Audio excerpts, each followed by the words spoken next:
What is up, guys? Joe here, back with another video. Today is Wednesday, October 6, 2021, and Affirm Holdings is trending.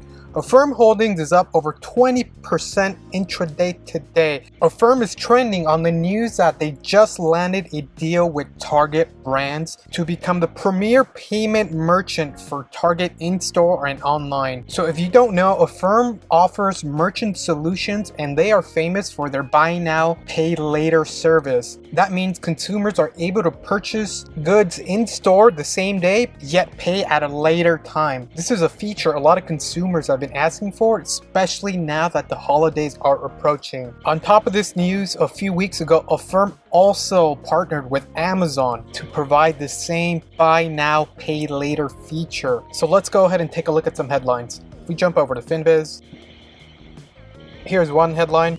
Affirm stock skyrockets as Target joins buy now pay later financing boom. And another headline by MarketWatch, Affirm stock rockets after company lands partnership with Target.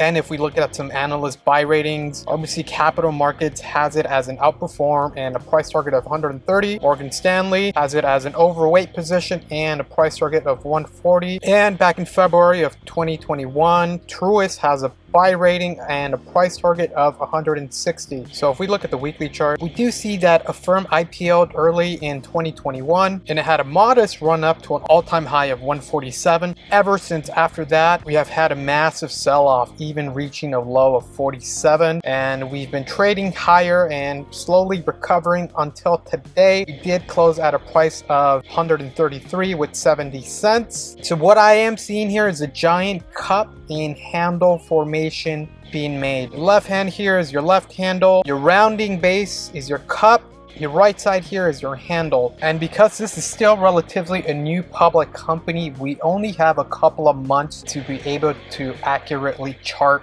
this price action. So if we jump over to TradingView, we can look at it the same way. Cup and handle formation. Your left side here is your left handle. Rounding base would be your cup formation. And your right side here would be your right handle and a breakout to the upside. Now, keep in mind, your absolute resistance would be the previous all-time highs here, which is roughly 146. So that'll be your next level of resistance approaching this name. So if Affirm is able to break through this, we can continue to reach all-time highs beyond this.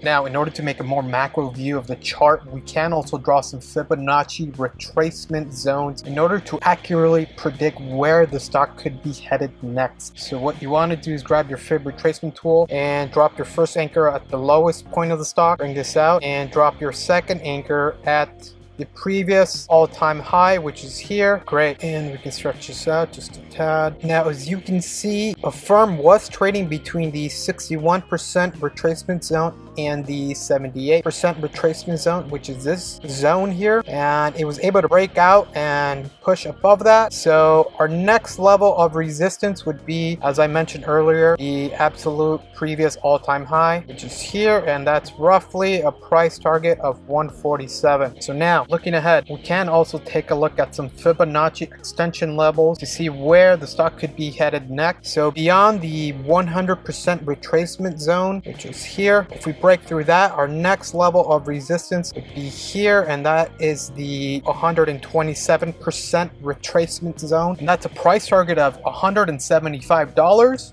And if we are able to break through that, the next price target would be here, and that is the 161% retracement zone, and that would be a price target of $210. So if we zoom in on the daily chart here, I do see that Affirm has been showing some support down here. These levels at the bottom would act as support, and these lines at the top would act as resistance, and it looks like we are forming an ascending triangle here.